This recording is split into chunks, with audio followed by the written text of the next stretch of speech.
시청자 여러분 안녕하십니까? 정오 브리핑을 시작합니다. 어제인 9일 조지아 프라이머리 투표장에서 여러 문제가 겹치면서 많은 유권자들이 불편을 겪은 것으로 나타났습니다. 줄이 길게 늘어선 투표소가 많았으며 투표를 하기 위해 8시간을 기다려야 하는 경우도 있던 것으로 전해졌습니다. 조지아 프라이머리는 오후 7시에 종료될 예정이었으나 지연으로 인해 9시까지도 투표가 이어진 투표장도 여럿 있었습니다. 올해 도입된 신형 투표기가 작동하지 않았던 투표소도 있었으며 충분한 훈련을 받지 못한 사무원이 많았던 것으로 전해졌습니다. 11월 대선에 대한 우려가 커지고 있는 가운데 브래드 라펜스버거 조지아 내무부 장관은 투표 과정에 대한 조사에 착수했다고 밝혔습니다. 조지아 프라이머리 중 귀넷 카운티의 결과를 종합했습니다. 1위 후보가 과반을 넘을 경우 11월 선거에 진출하며 과반을 넘지 못했을 경우 8월에 결선 투표를 다시 진행합니다. 귀넷 의장의 경우 민주당에서 니콜 러브 핸드릭슨이 11시 13분 현재 99%가 개표된 가운데 49.6%를 기록하고 있습니다. 공화당에서는 데이비드 포스트가 과반을 넘으며 11월 본선에 진출했습니다. 귀넷 셰리프의 경우 민주당에서 커티스 클레먼과 케이보 테일러가 1, 2위를 기록하며 8월 당내 결선에 진출했습니다. 공화당의 경우 루이스 솔리스 주니어 후보가 과반을 넘으며 11월 본선에 진출했습니다. 귀넷 검사장의 경우 민주당 패트시 어스틴 게손이 과반을 넘으며 11월 본선에 진출했습니다. 공화당은 현직 데니 포터가 단일 후보입니다. 귀넷 조세청장의 경우 민주당에서 티파니 포터와 레지나 카든이 1, 2위를 기록하며 8월 당내 결선에 진출했습니다. 공화당의 경우 현직 리처드 스틸이 단일 후보입니다. 조지아주 연방하원 제7지구 프라이머리 결과 공화당은 본선 진출자를 확정지었습니다. 공화당의 경우 리치 맥코믹 후보가 전체의 55%인 19,208표를 얻어 결선 투표 없이 11월 중간선거 본선 진출을 확정지었습니다.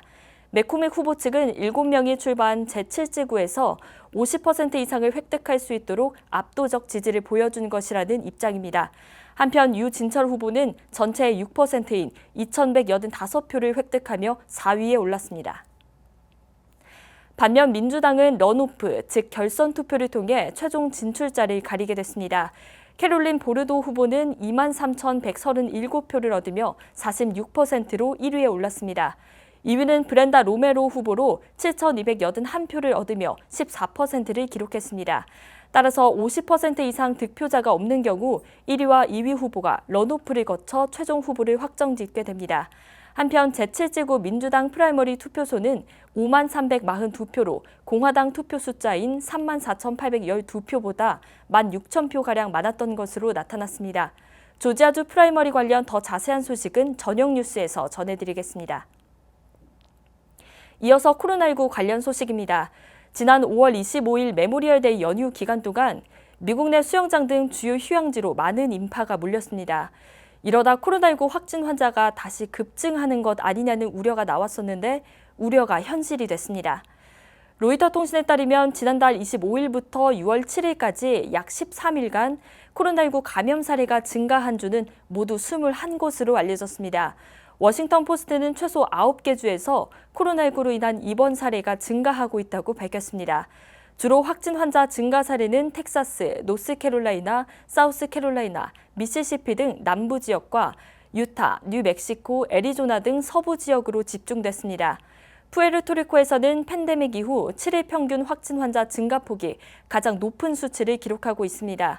한편 지난 메모리얼데이 연휴 기간 동안 대부분의 휴양지에서 사회적 거리 두기 무시 및 마스크 미착용 등의 문제로 보건당국은 위생수칙을 꼭 지키라고 당부하기도 했습니다. 앤서니 파우치 국립알레르기 전염병 연구소 소장은 코로나19 바이러스 사태가 이제 시작일 뿐이라고 경고했습니다. 코로나19가 전 세계에 퍼지는데 불과 한 달밖에 걸리지 않았다며 바이러스 대유행은 이제 시작 단계며 종식되려면 아직 멀었다고 진단했습니다. 코로나19 바이러스가 전 세계에 퍼지는데 불과 한 달밖에 걸리지 않았고 신종 질환인데다 호흡기 질환이며 전염성이 강하고 치명률도 높아 바이러스의 모든 나쁜 요소를 지니고 있다고 말했습니다. 다만 파우치 소장은 전 세계적으로 백신을 필요로 하는 상황이기 때문에 백신 업계 중 한 곳 이상은 성공할 것이라고 말했습니다. 한편 어제 하루 동안 미국의 코로나19 신규 확진 환자는 19,056명 증가했고 신규 사망자는 1,093명이 는 것으로 집계됐습니다. 오늘 오전 10시 기준 미국 내 코로나19 누적 확진 환자는 204만 6,577명, 누적 사망자는 11만 4,189명으로 집계됐습니다. 조지아주 보건당국의 6월 9일 2시 50분 기준 주내 확진 환자는 5만 3,249명, 사망자는 2,285명으로 집계됐습니다. 확진 환자 5만 3,249명 중 풀턴 카운티 4,925명, 귀넷 카운티 4,692명, 디켓 카운티 4,120명을 차지하고 있습니다. 주내 사망자는 2,285명으로 이 중 풀턴 카운티가 272명, 귀넷 카운티 143명, 디켓 카운티 135명을 차지하고 있습니다. 24시간 새 조지아주의 확진 환자는 752명 늘었고 사망자는 77명 증가했습니다. 워싱턴 포스트는 연구 자문회사 코어 사이트의 리서치 자료를 인용하며 올해 폐업하는 소매점의 숫자가 2만 개에서 2만 5천 개에 달할 것이라고 보도했습니다. 이 가운데 60%는 대형 쇼핑몰 입주업체로 나타났습니다. 미국의 소매업체는 이미 온라인 전자상거래 업체에 점점 밀려나고 있었습니다.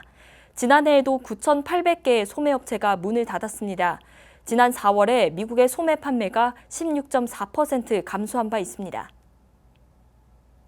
5월에 실업률이 감소하는 등 긍정적인 경제 신호가 나타나자 공화당이 추가 경기 부양 법안에 대한 논의를 7월 말에나 진행할 것이라는 입장을 나타냈습니다. 민주당 주도로 하원을 통과한 3조 달러 규모의 경기 부양 법안은 현재 상원에서 계류 중입니다. 공화당 측은 아직은 이전 경기 부양책들에 대한 분석을 해야 하는 시기라고 말했습니다. 한편 민주당 측은 사태의 긴박성을 강조하며 이달 안으로 법안을 통과시켜야 한다는 입장입니다. 양당은 법안의 규모와 내용에 대해서 합의에 이르지 못하고 있는 것으로 알려졌습니다. 이상으로 정오 브리핑을 마칩니다. 시청해주신 여러분 고맙습니다.